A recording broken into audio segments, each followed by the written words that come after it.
Bonjour, c'est IQ91. Voici l'analyse technique du CAC 40 pour la journée du vendredi 24 septembre 2010 pour le site boursicoté.com. Aujourd'hui, donc, nous avons eu une grosse séance, une grosse séance de hausse, puisque nous sommes venus ici complètement annuler ici la phase de début de consolidation que je vous avais signalée donc depuis 2-3 jours, par un joli avalement haussier que nous allons décortiquer à l'instant. Alors pourtant, nous avons ouvert en baisse à 3687,83 dans le sillage de la séance américaine hier soir. Nous avons été marqués un plus bas à 3686,29, donc un peu plus d'un point sous l'ouverture. Et puis les cours sont remontés tout au long de la journée pour aller marquer un plus haut à 3786,35 pour finalement clôturé à 3782,48, donc juste sous le point bas, ce qui nous fait une variation de 1,94% sur cette séance. On gagne presque 72 points sur le CAC en clôture, donc une belle séance de reprise de hausse. On vient annuler ici, je vous avais indiqué le plus haut ici de cette bougie comme invalidation du mouvement de consolidation. Bon, bah, c'est chose faite. Nous avons passé ce point haut et nous clôturons au-dessus, juste ici sur la résistance des 3780 points qui, vous le voyez ici, voit beaucoup d'ouverture ou de clôture sur cette zone. C'est presque un point d'équilibre et dès qu'on descend, les cours reviennent sur cette zone ici. Donc on a fini la semaine sur cette note. Avalement haussier donc, pourtant les indicateurs comme le RSI commencent à remonter. Donc nous, ça fait un petit moment que nous nous baladons entre 60 et 70 points. Donc nous ne sommes pas vraiment en surachat. Donc on pourrait encore voir se développer une, euh, une tendance haussière sans que les indicateurs soient forcément trop en surachat. D'autant plus qu'ici la petite séance de consolidation, qu'on pourrait même maintenant appeler presque une consolidation horizontale, voire en léger biseau d'élargissement. Euh, donc ici un RSI qui laisse un potentiel haussier. Nous avons ici pourtant le stochastique qui venait de valider son signal en sortant de sa zone de surachat. On avait plutôt une bonne dynamique. Bon, tant qu'on n'a pas dépassé ici le point haut que nous avions eu lors de la séance, à savoir 3825 points, on ne pourra pas venir valider non plus une reprise haussière. Donc là, le biais court terme devient neutre, puisque nous ne validons pas des nouveaux plus bas.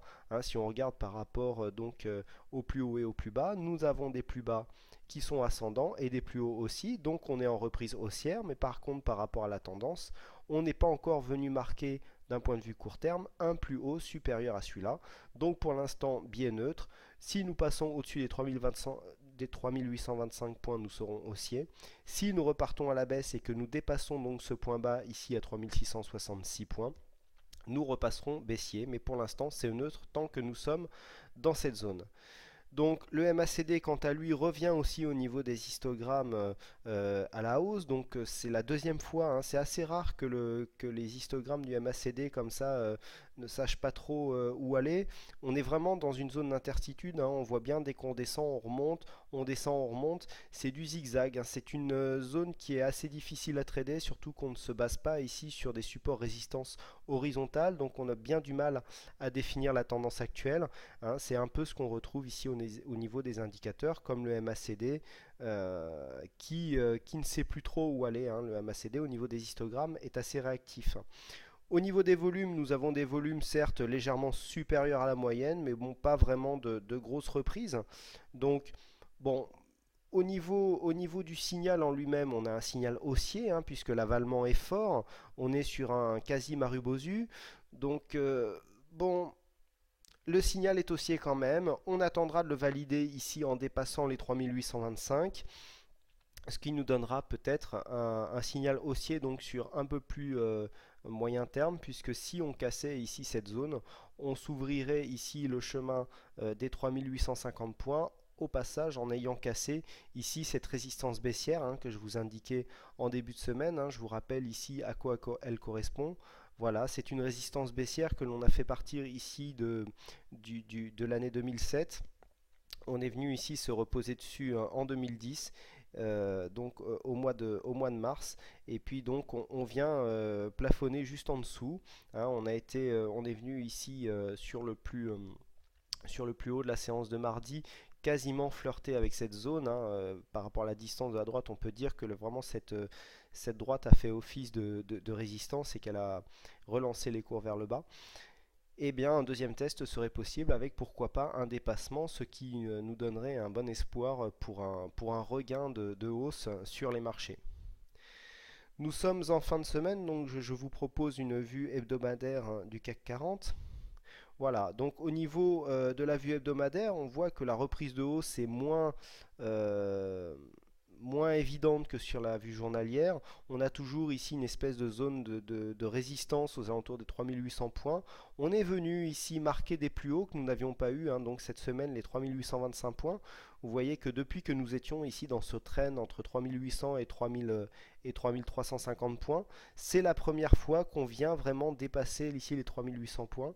On ne clôture pas au-dessus, mais bon, on voit bien qu'il y a une tentative ici de reprise à la hausse.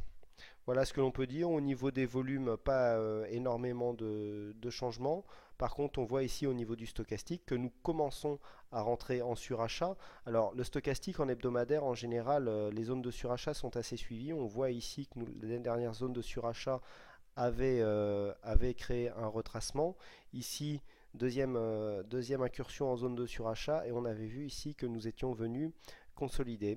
Donc attention toutefois, hein, le stochastique hebdomadaire en surachat, on espère pour ceux qui sont haussiers que ça ne va pas créer de mouvement à la baisse trop direct. Au niveau des signaux sur le CAC, donc hier nous avions un signal en cours hein, de cassure par le bas de la zone des 3700 points pour essayer de rallier les 3650. Donc ceux qui ont appliqué la technique du stop financé, c'est-à-dire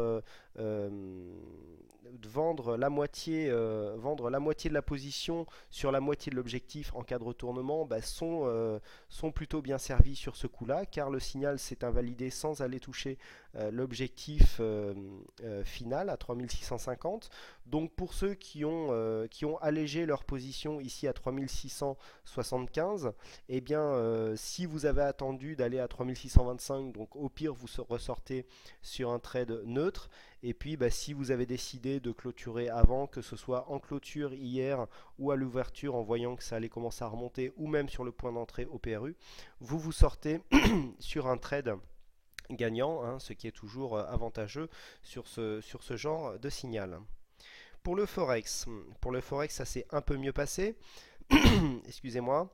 Nous avons eu, alors ici nous sommes en vue 5 minutes, hein, car le signal est arrivé assez tard dans l'après-midi. Donc nous avons eu une cassure des 1,3440 comme il était signalé sur l'analyse écrite de l'euro-dollar. Et puis l'objectif des 1,3490 a été atteint in extremis ici il y a quelques minutes. On a eu un plus haut à 1,3491,6, donc bon, l'objectif est atteint.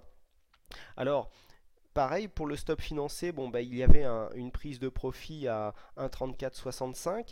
Alors, sur ce genre de signal, bon, les signaux du site ont surtout une vue pédagogique. Donc, pour ceux qui veulent sortir sur la deuxième partie du signal sur un indicateur de leur choix, bah, vous pouvez tenter des choses à partir du moment où le stop est financé. Vous savez que même si ça retombe, au pire, vous terminez sur un trend neutre.